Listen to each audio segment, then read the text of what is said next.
গল্পটা শোনার আগে অবশ্যই মুখে টাওয়াল ওড়না বা কিছু একটা দিয়ে মুখটা সাবধানে রাখবেন।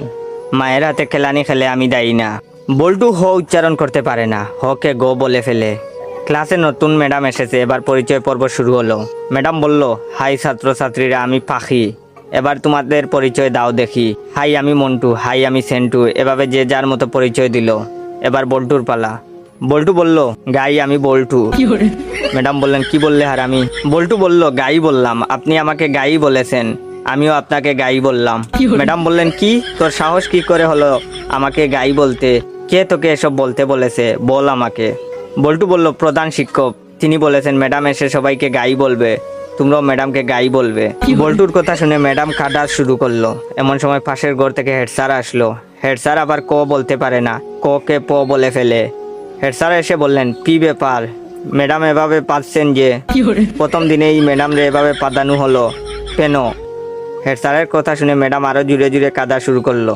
হেড স্যার বললেন, প্লিজ ম্যাডাম, আপনি এত জুড়ে জুড়ে পাদবেন না, আজ আপনার প্রথম দিন, আপনি এত জুড়ে জুড়ে পাদলে মানুষ কি ভাববে? প্লিজ আস্তে আস্তে পাদুন, তাহলে আমরা ছাড়া আপনার পাদার শব্দ অন্যরা শুনতে পাবে না। হেড স্যারের কথা শুনে ম্যাডাম তো কাঁদতে কাঁদতে বেঞ্চের উপর শুয়ে পড়লো। এমন সময় টিওনো হাজির। টিওনো আবার শ বলতে পারে না, শকে ম বলে ফেলে। টিওনো, কি ব্যাপার ম্যাডাম, আপনি এখানে মুতলেন কেন? বেঞ্চের উপর মুতলে কি ভালো লাগবে? আপনার মুতার দরকার হলে আমাদের বলতে পারতেন, আমরা আপনাকে বিছানা তৈরি করে দিতাম, বিছানায় আপনি আরামে মুততে পারতেন। এমন সময় শিক্ষামন্ত্রী হাজির। শিক্ষামন্ত্রী আবার উপরের সবগুলো সমস্যা বিদ্যমান। শিক্ষামন্ত্রীকে যে যার মতো ঘটনা খুলে বলল। বল্টু বলল, আমি ম্যাডামকে গাই বলেছি। হেড স্যার বললেন, আমি ম্যাডামরে আসতে পারতে বলেছি। টিওনো বলল, ওদের কথার জন্য ম্যাডাম বেঞ্চের উপরে মুততেছিল, তাই আমি ম্যাডামকে বিছানায় মুততে বলেছি। তখন শিক্ষামন্ত্রী বললেন, ও বুঝেছি, গাইটা পাততে পাততে বেঞ্চের উপরে মুতেছে।